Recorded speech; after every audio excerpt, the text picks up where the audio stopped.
Selamat pagi Pak Samyadi dan teman-teman.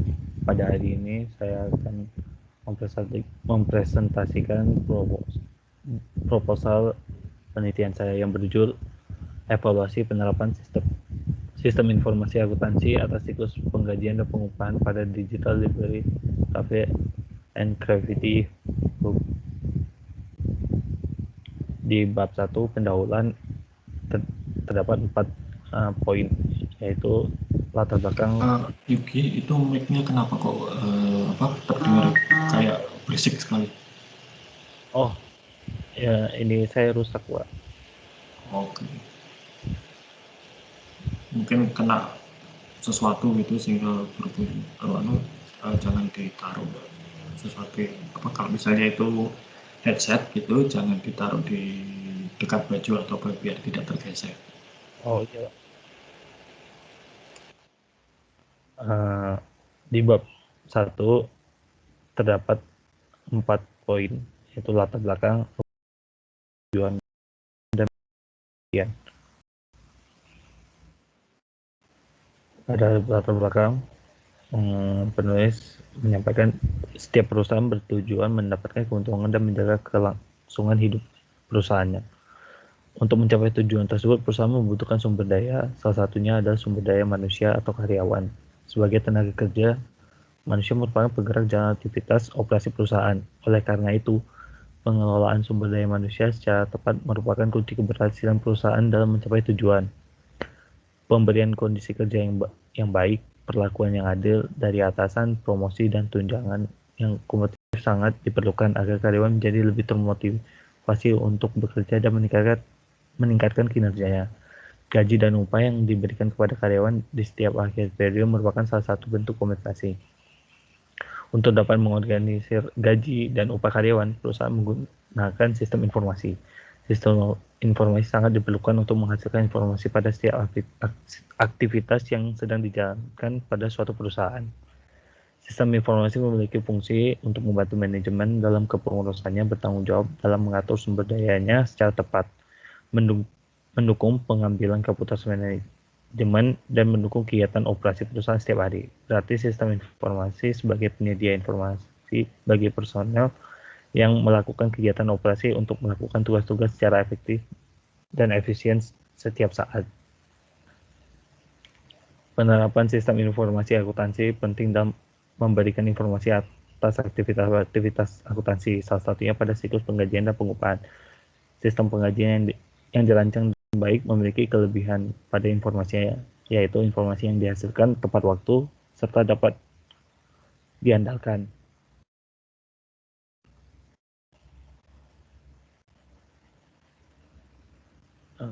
Digital Library Cafe and Creative Hub yang biasanya disebut DigiLib bergerak di bidang food and beverage yang didirikan oleh Bank Mandiri di kampus Universitas Gadjah Mada yang bertempat pada Fakultas Ilmu Sosial dan Ilmu Politik Bank Mandiri. Lalu tujuan Bank Mandiri membangun DigiLib ini ada memperluas penetrasi layanan bank online serta membudayakan transaksi online kepada masyarakat.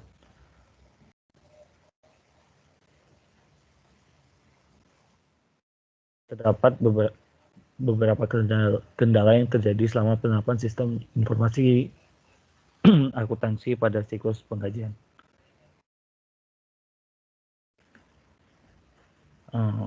Yang pertama, masih terjadi kekeliruan terhadap pencatatan kehadiran dan waktu jam kerja. Pencatatan pertama yang dibuat oleh DigiLib itu dilakukan oleh server dan itu ditulis melalui kartunya berupa form nama dan jam kehadiran, dan itu dan karyawan harus melapor kepada server akan kehadirannya, dan begitu pula dengan waktu pulangnya. Lalu yang kedua, Yuki, mungkin perlu dijelaskan kepada teman-temanmu, server yang kamu maksud itu apa? Apakah Oh, server komputer atau server jabatan atau apa? Karena membingungkan. oh iya Pak. Server yang dimaksud di sini adalah server yang melayani customer saat operasional cafe. Jadi itu server ini di cafe tugasnya seperti kasir. Lalu yang kedua, sering terjadi keterlambatan pembayaran gaji dan upah dari pihak perusahaan.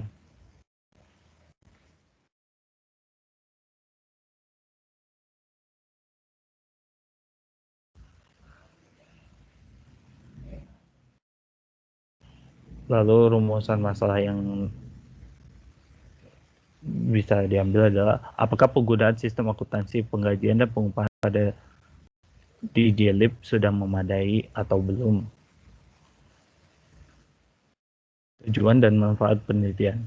Tujuan penelitian mengetahui dan mengevaluasi penerapan sistem informasi akuntansi penggajian dan pengupahan pada digital library cafe and creativity hub.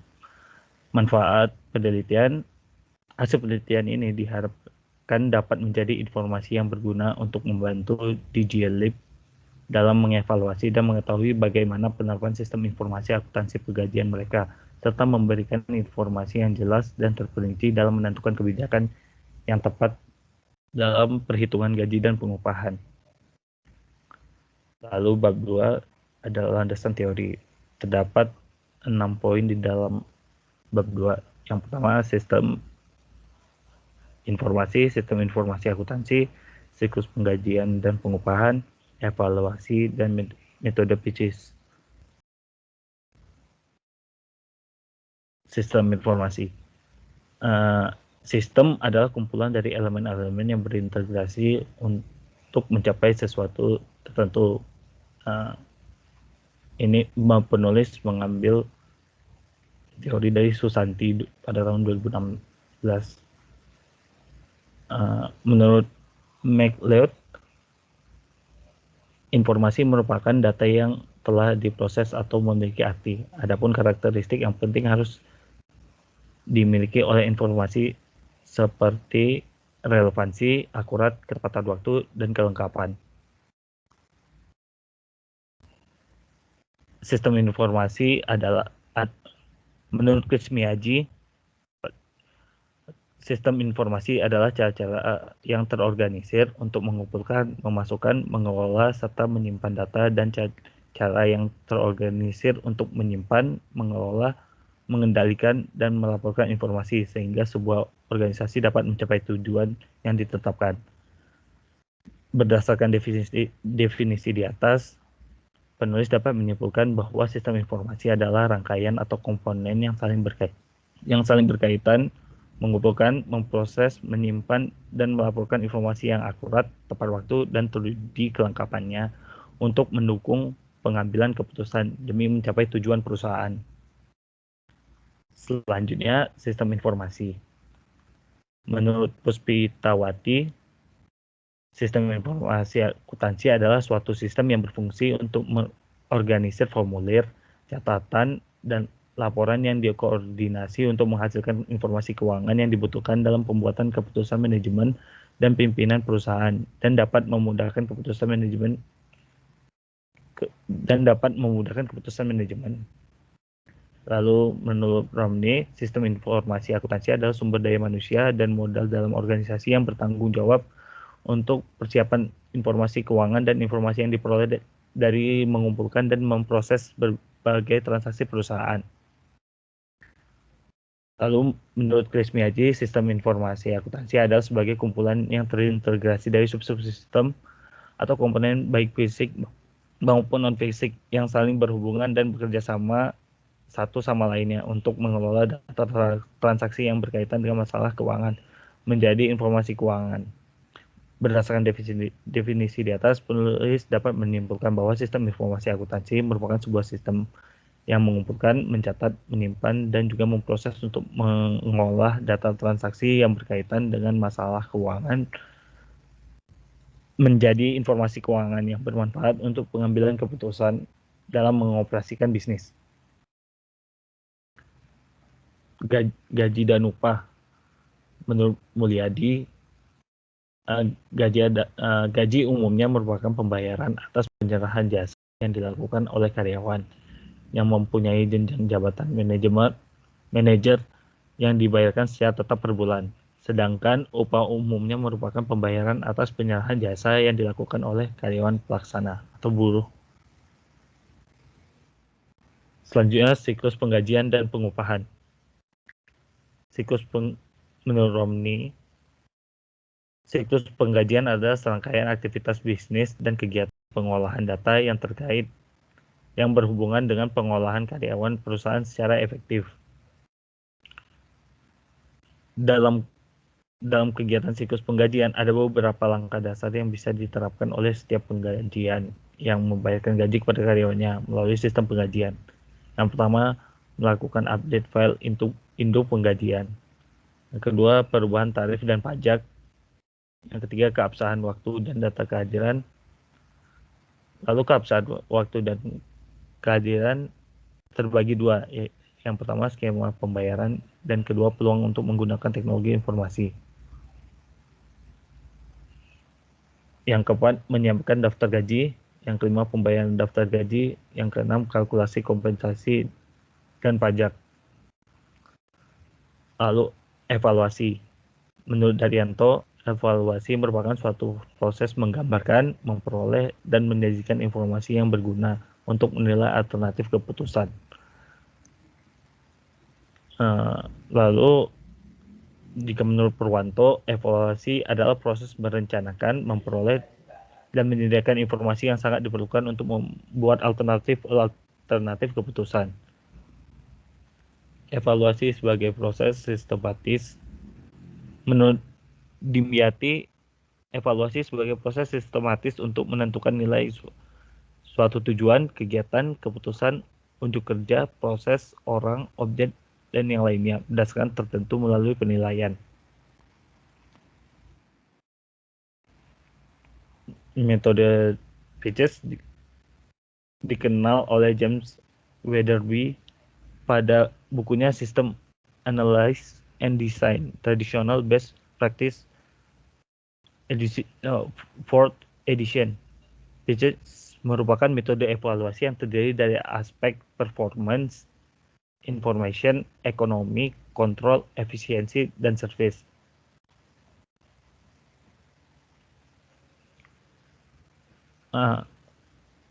Komponen yang terdapat di dalam metode Pitches ini, yang pertama ada analisis kinerja sistem atau performance. Yang kedua ada analisis informasi atau information. Selanjutnya analisis ekonomi atau economic. Selanjutnya terus ada analisis pengendalian atau kontrol. Lalu analisis efisiensi, dan yang terakhir analisis pelayanan atau service. Metodologi penelitian. Penelitian menggunakan jenis penelitian kualitatif. Penelitian dengan maksud untuk memahami yang dialami oleh subjek penelitian yang berupa perilaku, persepsi, motivasi, tindakan, dan yang lain secara menyeluruh dengan cara mendeskripsikan dalam bentuk kata pada suatu konteks yang alamiah dan dengan memanfaatkan berbagai metode alamiah. Penelusuran mengapa sistem penggajian terlihat belum memadai. Lalu lokasi penelitian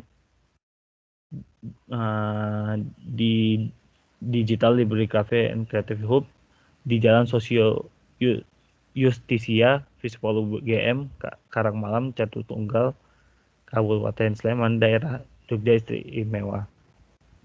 Lalu subjek dan objek penelitian. Subjeknya yaitu penulis mengambil subjek, manajer, dan seluruh karyawan. Maaf di sini salah. Lalu objeknya yaitu pada siklus penggajian dan pengupahan. Selanjutnya teknik pengumpulan data. Teknik pengumpulan datanya dipilih melalui wawancara, observasi. Selanjutnya alat analisis data. Metode analisis deskriptif kualitatif adalah menganalisis, menggambarkan, dan meringkas berbagai kondisi situasi dari berbagai data yang dikumpulkan berupa hasil wawancara atau pengamatan mengenai masa yang diteliti yang terjadi di lapangan, yaitu pada siklus pengajian dan pengupahan. Sekian presentasi proposal saya untuk Marela, Unggun, Serafin, dan Rahma. Dipersilakan untuk bertanya. Apakah ada yang bertanya?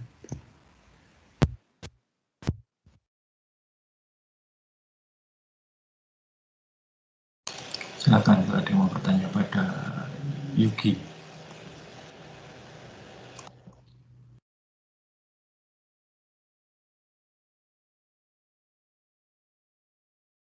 Iya, Marela, silakan. Baik, terima kasih. Saya ingin bertanya mengenai metode yang digunakan peneliti.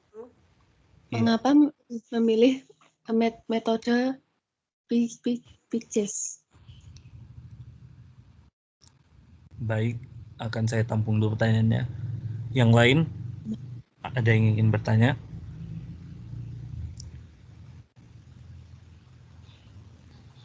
Iya, silakan Rahma. Apa kelebihan metode yang kamu gunakan? Baik, akan saya tampung dulu pertanyaan.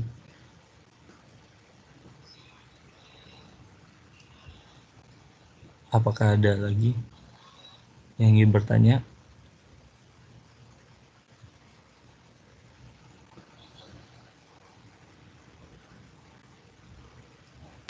Saya. Ya, silakan. Kamu kan menggunakan metode PICES itu kan ya.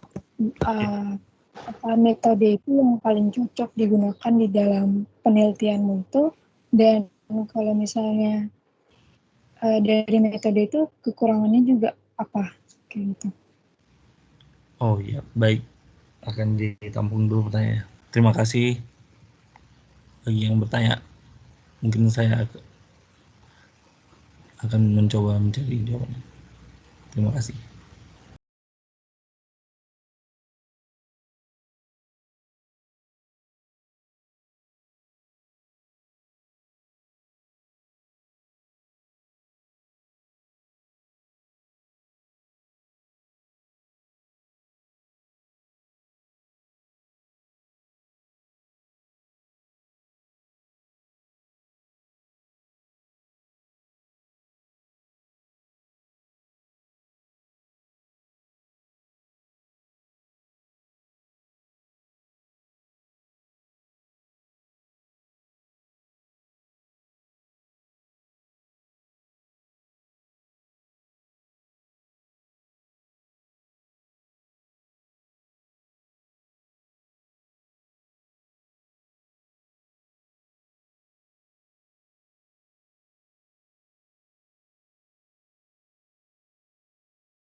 Baik, untuk pertanyaan Marela, mengapa memilih metode PICES? Karena menurut saya metode PICES ini mungkin yang paling relevan untuk mengevaluasi sistem pengkajian itu. Karena yang pertama dari alasan analisis kinerja itu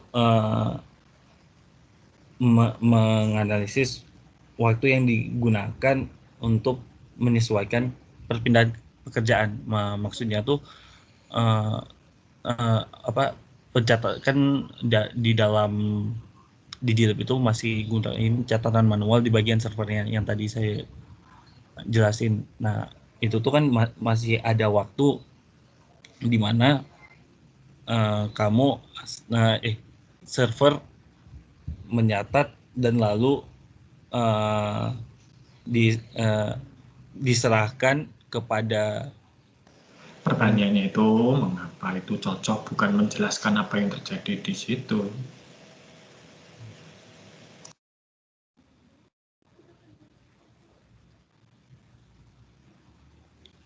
Mungkin jawabannya karena metode PCS ini paling relevan dalam menjelaskan. Dibandingkan dengan apa? Kan kalau paling itu berarti ada pembandingnya. Yang metode lain selain PCS apa?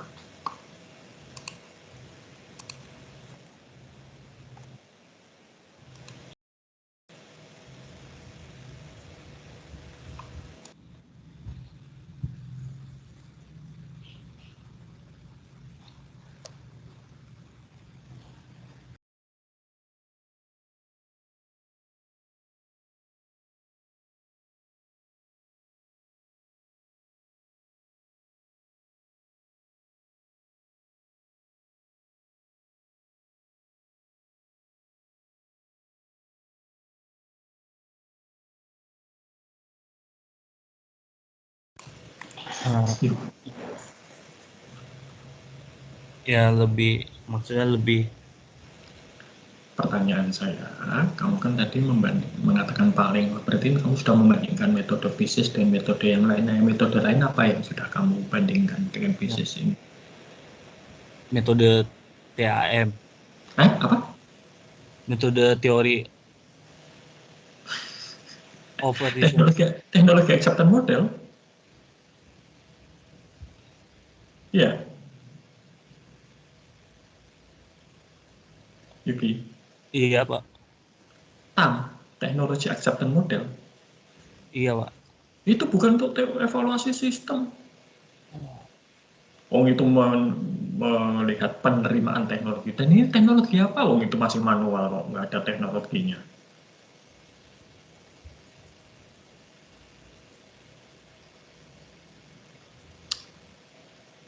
Kamu tuh ngawur, tau nggak? Proposalmu itu sama sekali nggak ada artinya.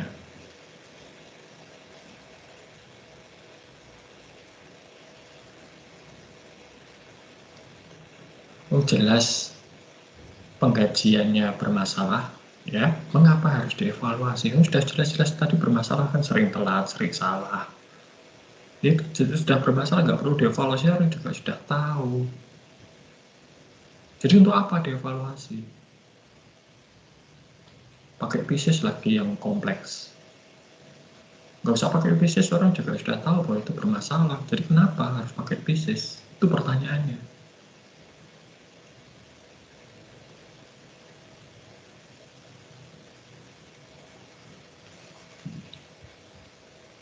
Jadi kenapa?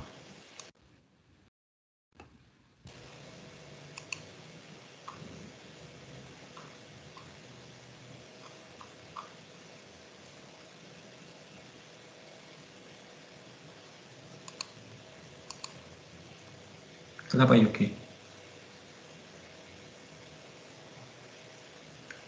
Yuki, apakah kamu ya kenapa pakai PCS? Saya mikirnya, Pak, setelah kamu copas dari mana? Udah gitu aja. Ini saya lihat dari tulisanmu itu copas semua itu. Kamu nggak paham kok PCS itu apa, dan kamu nggak paham materi yang kamu presentasikan, hanya sekedar copy paste. Anak SD ya bisa kalau kayak gitu.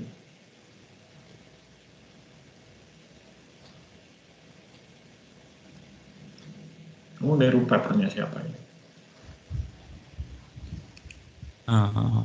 Saya lihat di ini, Pak, penelitian yang terdahulu. Kamu nggak lihat, kamu tuh hanya copy paste itu. Udah cukup, ngawur kok kamu, itu proposal nggak bener. Kan saya sudah mengatakan dari kemarin. Oh, ya Pak. Ya sudah, mengecewakan. Oke, nanti setelah ini silakan kalian kalau menurut jadwal nanti silakan dilihat jadwal untuk ujian akhir sudah saya setting di situs kuliah. Kalian harus mengumpulkan proposal yang sudah diperbaiki ya, dan itu nanti akan menjadi proposal final, akan saya beri nilai dan secepatnya nanti nilainya akan saya umumkan. Anda boleh akan saya beri waktu untuk mengajukan keberatan, pertanyaan atau klarifikasi terhadap nilai tersebut. Nah, selewat dari waktu itu nilai akan saya kumpulkan ke fakultas dan itu akan menjadi nilai final karena tidak ada remediasi di kelas ini. Ya, seminar tidak pernah ada remediasi. Oke, nah selanjutnya bagaimana, gitu ya? Nah, selanjutnya tentunya idealnya proposal kalian ini nanti bisa menjadi skripsi, ya, idealnya. Namun dalam mengalami dan sebetulnya kalau rancang bangun kurikulum kita itu dari metodologi penelitian itu sudah mulai kelihatan bentuk skripsi. Di metodologi penelitian itu kalian dilatih, diajari mengenai teknis proposalnya. Sedangkan di seminar itu mengenai konten isinya. Ya, jadi sebetulnya seminar ini fokusnya pada isi, tapi saya melihat masih cukup banyak masalah pada teknis ya, proposalnya. Nah, ini saya nggak tahu apa yang terjadi pada metodologi penelitian. Nah, jadi harusnya teknis ada di metodologi penelitian, konten atau isi ada di seminar, dan nanti itu dieksekusi pada saat skripsi. Idealnya seperti itu. Namun faktanya antara Anda seminar dengan skripsi itu kan ada jeda waktu setidaknya 1 semester. Nah, banyak hal yang bisa terjadi yang menyebabkan proposal yang sudah Anda buat di metode penelitian dan seminar itu tidak bisa dieksekusi. Ya. Dan itu simple kadang. Ya. Ada yang ternyata masalahnya sudah tidak relevan lagi. Misalnya ada yang masalah pengajian, pas sampai skripsi ternyata di perusahaan tempat akan atau organisasi tempat akan penelitian tadi mereka sudah beli sistem pengajian baru atau sudah membuat sistem pengajian baru sehingga masalahnya selesai. Ada yang tadinya komitmen untuk membantu, pada saat skripsi ternyata pejabatnya sudah ganti dan pejabat yang baru tidak mau berkomitmen. Ada ya yang sudah lewat, sudah tidak relevan lagi. Ya, dan seterusnya. Jadi kadang memang tidak ideal, tapi ya itulah realitanya. Ya, idealnya memang apa yang sudah ada di seminar itu yang nanti menjadi skripsi idealnya.